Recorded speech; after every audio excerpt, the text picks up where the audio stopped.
ধর্ষকের মৃত্যুর আগে ধর্ষিতাকে মৃত্যুবরণ করতে হয়, এটা হচ্ছে আমাদের সোনার বাংলাদেশ। একজন ধর্ষকের জীবনের মূল্যটা এত বেশি যে তাকে ফাঁসির মঞ্চে দাঁড় করা যাবে না। আমরা বাংলাদেশে কয়জন ধর্ষকের নাম জানি যাকে কঠোর থেকে কঠোরতম শাস্তি দেওয়া হয়েছে, যাকে ফাঁসির মঞ্চে দাঁড় করা হয়েছে? আমরা কি আদৌ কেউ জানি? জানি না।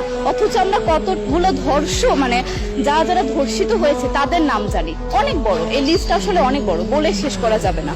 কুমিল্লার তনু, মাগুরার আসিয়া, 2 দিন আগেও কিশোরগঞ্জে 8ম শ্রেণীর একটি ছাত্রীকে বাসা থেকে তুলে নিয়ে ধর্ষণ করা হচ্ছে। বাবার হাতে মেয়ে ধর্ষিত হচ্ছে, ভাইয়ের হাতে বোন ধর্ষিত হচ্ছে। আমরা আসলে নিরাপদটা কোথায়? আমার মনে হচ্ছে আমরা যেন আইয়ামে জাহিলিয়া যুগে চলে গিয়েছি। মাঝে মধ্যে মনে হয় এর থেকেও খারাপ সময় আছি আমরা, কারণ ওই যুগে মেয়েরা অ্যাটলিস্ট সম্মান নিয়ে মৃত্যুবরণ করতে পারত। জন্মের পরপর জ্যান্ত মাটিতে পুঁতে দেওয়া হতো, আর আমাদের ধর্ষণ করে নির্মমভাবে তারপর মৃত্যুবরণ করতে হচ্ছে। যদি সরকার আমাদের ওই নিরাপত্তা নাই দিতে পারে, তাহলে সরকারের কাছে আমাদের অনুরোধ, আমাদের জ্যান্ত মাটিতে পুঁতে দেখ। আমরা বেঁচে থাকতে চাই না, আমরা সম্মান নিয়ে মৃত্যুবরণ করতে চাই। আমরা এই দেশে থাকতে চাই না যে এই দেশে আমাদের কোনো নিরাপত্তা নেই, যে এই দেশে রাস্তা দিয়ে হাঁটলে আমাদের মধ্যে একটা আতঙ্ক কাজ করে, কখন কি না কি হয়ে যায়।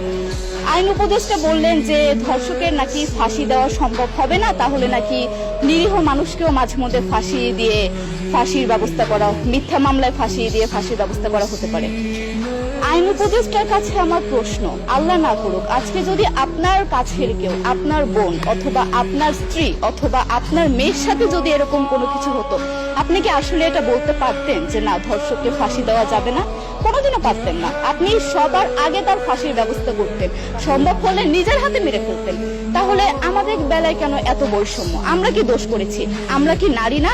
আমরাও তো কারো বোন, আমরাও তো কোনো বাবার সন্তান, আমাদেরও তো বেঁচে থাকার অধিকার আছে, তাই না?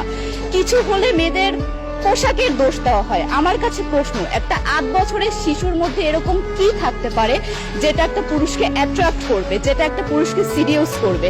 সেরকম হলে আসলে ধর্ষণ করা হতো সবসময় প্রাপ্তবয়স্ক মহিলাকে। কিন্তু আমরা আসলে পরিসংখ্যান গবেষণা করলে দেখতে পারি যে ধর্ষক সবচেয়ে বেশি করা হচ্ছে শিশুদেরকে, কিশোরীদের সবচেয়ে বেশি ধর্ষণ করা হচ্ছে। দৃষ্টিভঙ্গি পরিবর্তন করুন, চিন্তা ভাবনা পরিবর্তন করুন, ধর্ষকদের আইনের আওতায় আনুন। যদি আইন উপদেষ্টা অথবা প্রশাসন যদি ধর্ষকদের শাস্তির ব্যবস্থা না করতে পারে, আমাদের হাতে তুলে দেন, আমরা নিজেদের হাতে শাস্তি দিয়ে দিতে পারবো। এই সাহস আমাদের মধ্যে আছে। বেঁচে থাকার জন্য আমাদের যতটা কঠিন হতে হবে, আমরা কঠিন হওয়ার জন্য প্রস্তুত আছি। আমরা ফাঁসি চাই, ধর্ষকদের কঠোর থেকে কঠোরতম শাস্তি চাই।